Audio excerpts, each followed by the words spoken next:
Army presents The Big Picture, an official report produced for the armed forces and the American people.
Here, ranger is a word you growl rather than speak.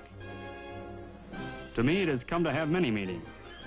My name is Joe Price, and I first began to realize how much that word would affect me during the early days of my training at the Ranger School at Fort Benning, Georgia.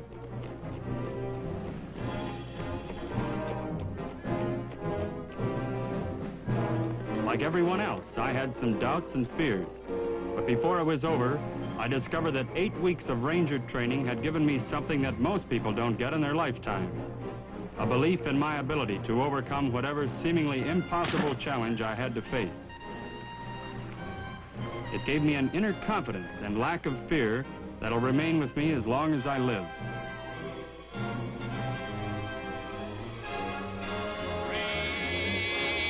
Ranger!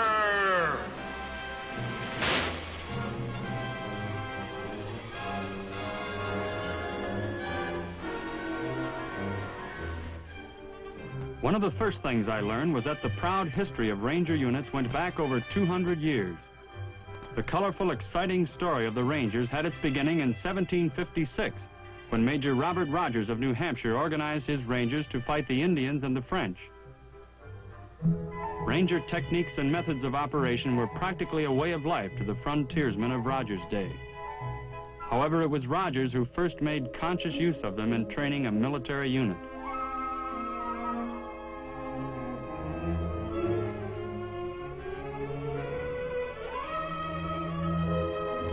Those lean, tough men were skilled in the primitive warfare they learned from the Indians.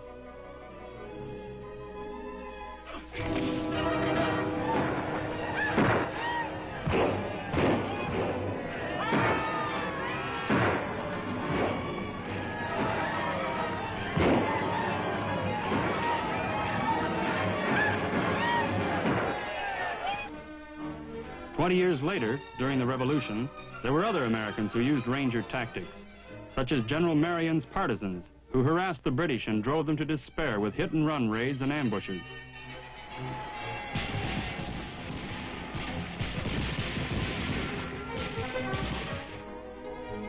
Down through American history, the Ranger comes. John Mosby and his Raiders. Morgan and his men, Confederates who struck fast and disappeared, creating havoc behind enemy lines. In the early part of World War II, Rangers of the United States Army accompanied Canadian and British commandos in the surprise raid on Dieppe. Rangers participated in the North African campaign.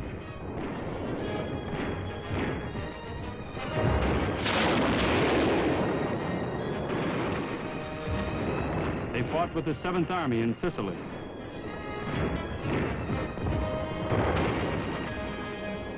Anzio, Rangers overcame beach defenses, cleared the town, and formed a defensive perimeter.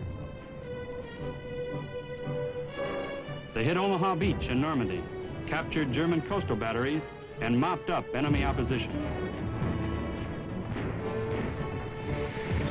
Ranger operations aided the breakthrough of our armor, which spearheaded U.S. forces to the Rhine. Masters of the swift, deadly combat raid in enemy territory, Rangers formed a daring rescue force in the Philippines to surprise a Japanese garrison twice their number.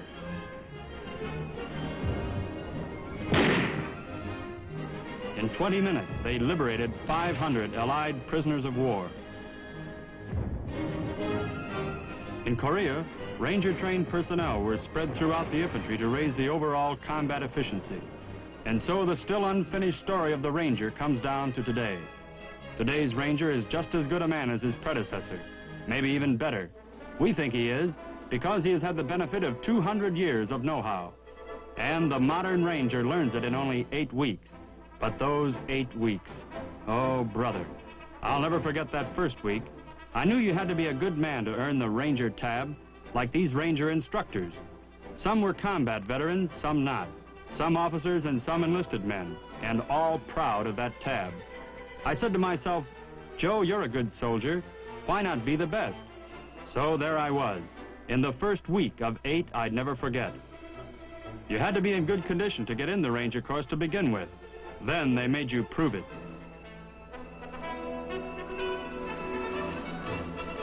Ever toss around a bunch of telephone poles? Try it sometime.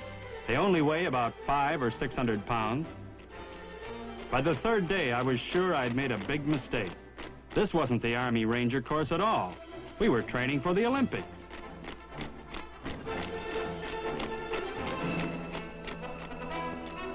It was double time here, double time there. And then at the end of the day, a 1.5 mile run to make sure we had a good appetite for supper. Did I say 1.5 miles? By the 5th day, it was 2.5 miles. How far? All the way. And a few days later, 4 miles. How far? How far? How far? How far? All the way. All the way. Halfway. Halfway. How far? How far? How far? How far? 1 mile. 1 mile. Gotta be. Gotta be. Ranger. Ranger. All the way. All the way. Halfway. Halfway. How far? How far? How far? How far? There was something every hour of every day, from pugil stick battles to tug-of-war matches, to wrestling in the bear pit. Once in a while, we get to sit still long enough to learn other tricks of the Ranger's trade, like using demolition charges, like map reading and the proper use of a compass, and like making up patrol orders for a mission. Then we'd be off and running again. One day on the bayonet course,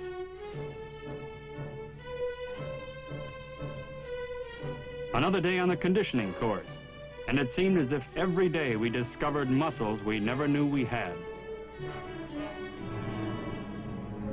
I think it was the next night, or maybe the night after, that we had the night compass course, finding our way from point to point through 10 miles of forest with nothing to guide us but that little needle. And you know something? That little needle was right.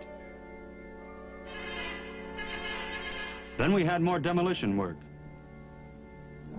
more physical conditioning, and more running. The last run being 5 miles. I don't know how we made that last mile, but we did it. Then there was a combat patrol, 5 miles across country, hit our objective, and back before dawn. And then the Fort Benning phase of the course was over.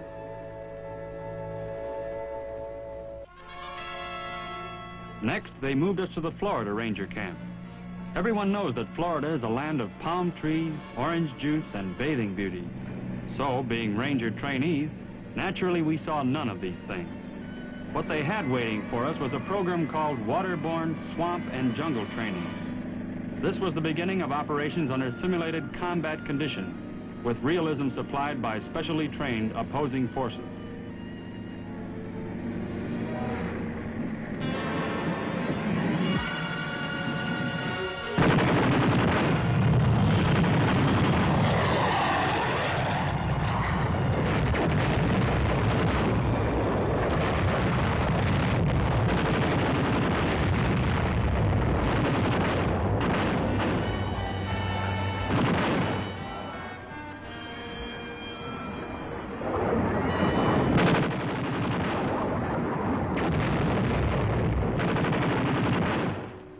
some welcome to Florida.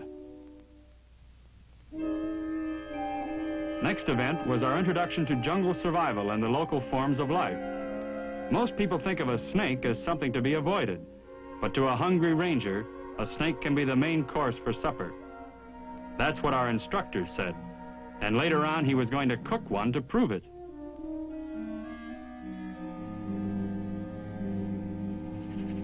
He also said that snakes are afraid of people, and when we got out in the swamps, just forget about them.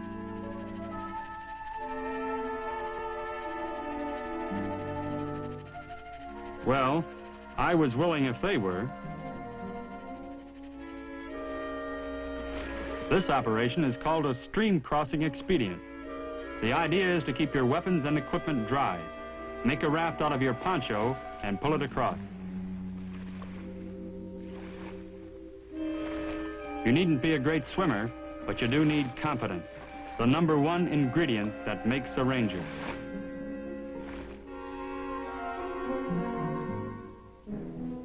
The main method of ranger training is the patrol.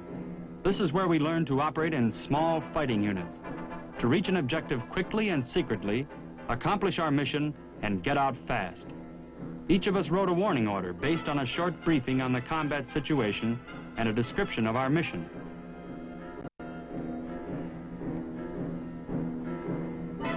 I was chosen as leader for this mission, and I gave the patrol order, picked team leaders, assigned equipment, and so on. Later, each of the others would be given a similar chance. One day it might be a combat patrol, or it might be a reconnaissance patrol. The next night it could be an air-landed raid to liberate American prisoners of war. Then we were sent on our first patrol into the swamps. We'd been briefed at midnight and were well on our way at daylight. By noon, I guessed we had gone about 5 miles, about 1/2 the way to our objective.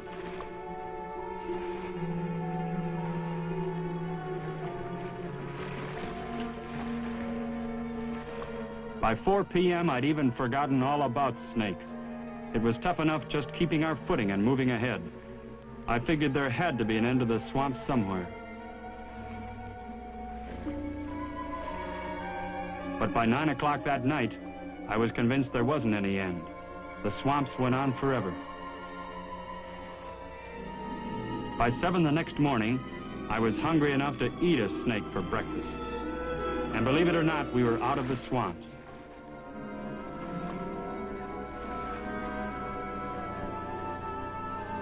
By noon, we finally sighted our objective.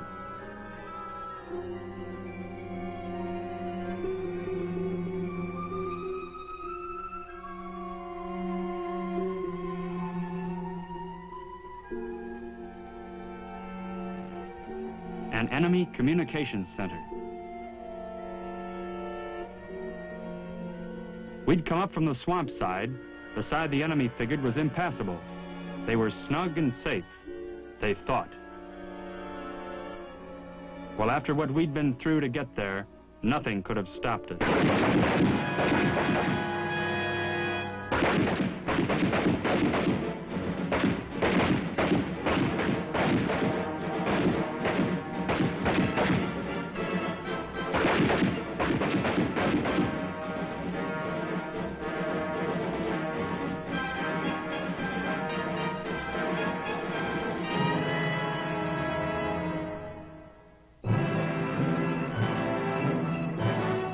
Stealth, surprise, and teamwork paid off. It was our first combat patrol, and we had the satisfaction of knowing we had done a good job. Next, we were moved to what is called the rope drop area. This test was developed to help increase our self-confidence.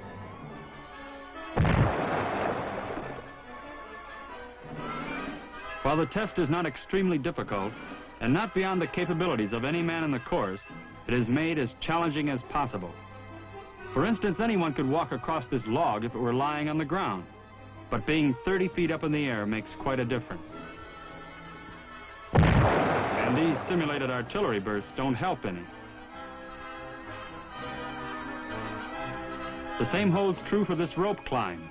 It's not difficult in itself, but it must be done properly. When a man conquers his fears so that he is able to meet the challenge of this test without flinching, he proves something to himself. He had done more than he thought he could.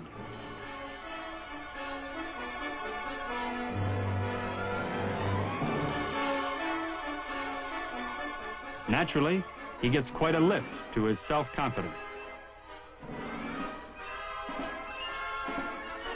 But this wasn't the last experience we had with water. A few nights later, we were given our most important mission: to destroy enemy missile installations at Fort Pickens on Santa Rosa Island. We planned the assault all day, then landed undetected in small boats.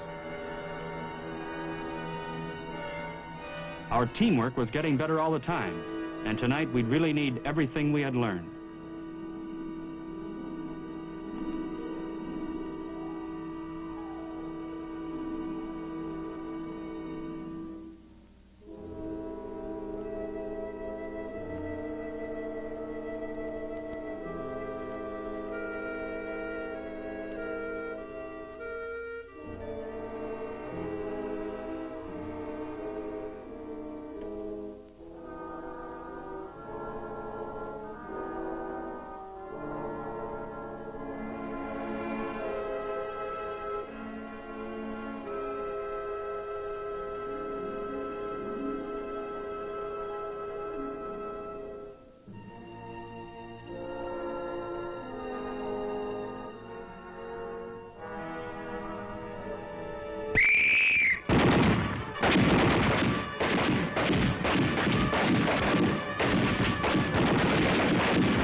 So ended the raid on Fort Pickens, and with it, the second phase of our Ranger training. From the swamps and beaches of Florida, we moved to the Ranger Mountain Camp in the Blue Ridge Mountains near Dahlonega, Georgia. Mountain operations are another type of mission for which a ranger must be trained. Rappelling down a log wall looked easy, the way the instructor did it.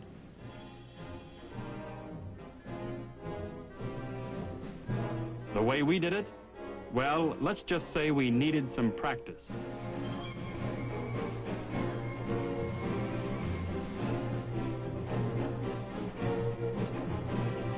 And I got quite a bit. In a short time, I was rappelling with the best of them down the side of a 60-foot cliff.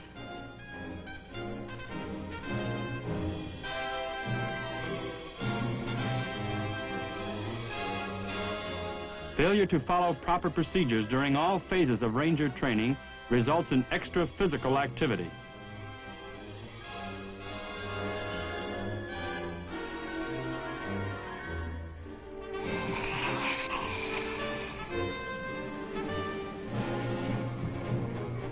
A rope is a ranger's best friend in mountain operations, and you can use it in a dozen different ways.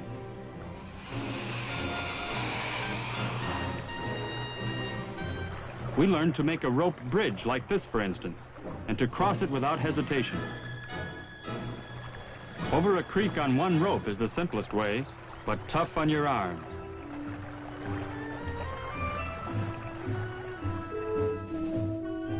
Then, day after day, and night after night, we went on patrols. Combat patrols and reconnaissance patrols, practicing the techniques a ranger needs.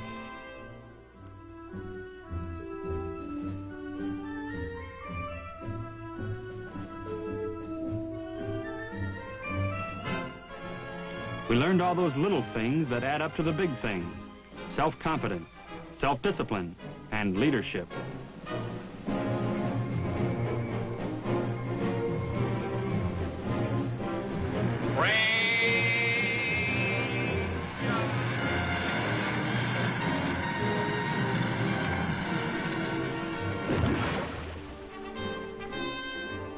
This confidence test is intentionally conducted after several days and nights with little rest, climbing a swaying rope ladder to a cable 85 feet in the air.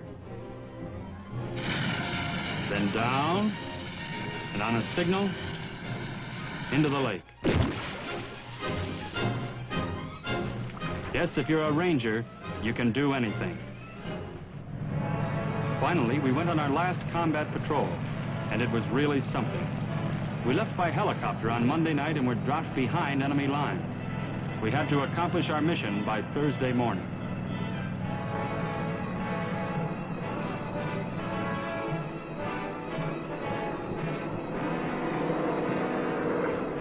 "50 miles of mountains lay between us and our objective. And we had to get there without detection by enemy forces who held the area. That meant bypassing all roads and bridges. We had one assault ration per man to last 3 days and nights, unless we rendezvoused with a friendly partisan.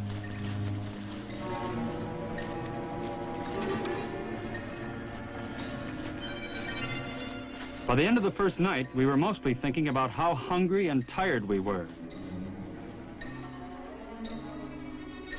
By the middle of the second day, we were still thinking about how hungry and tired we were.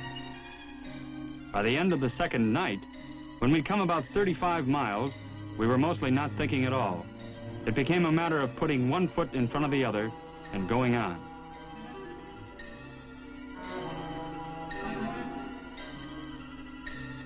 We'd top one hill, and there was always another.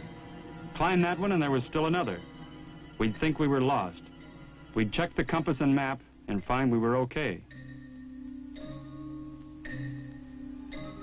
By the middle of the third day, we moved into a clandestine assembly area. Once security was established, we cleaned equipment, rested, and prepared for the raid that night. The one thing that was missing was food. Well, we knew how to take care of that.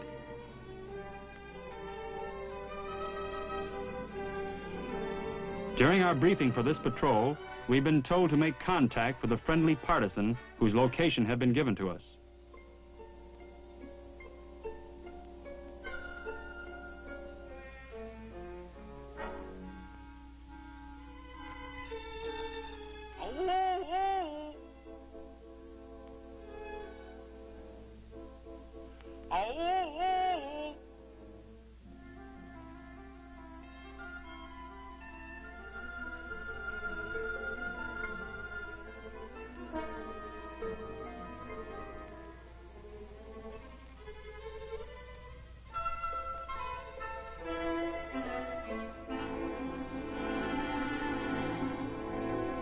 Food, and we sure didn't have to worry about our appetites.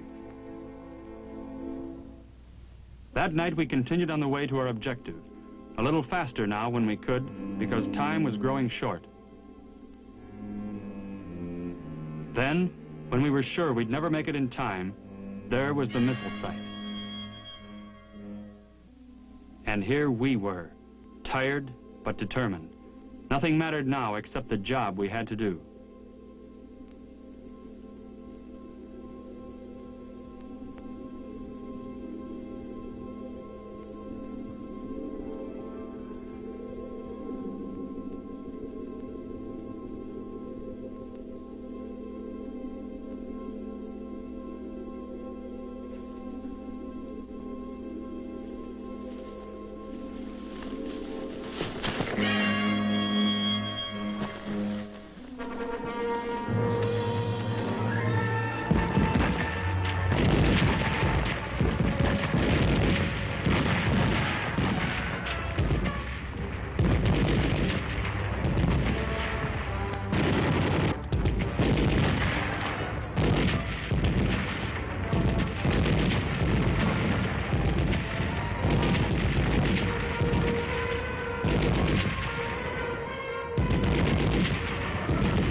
Mission accomplished.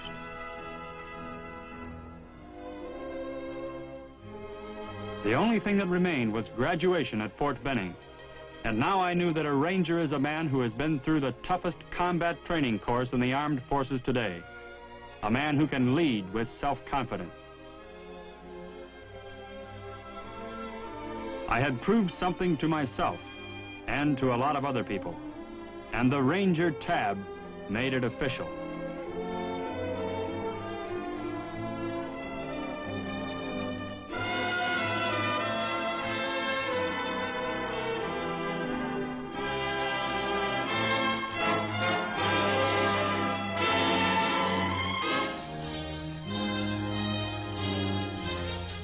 The Big Picture is an official report for the armed forces and the American people.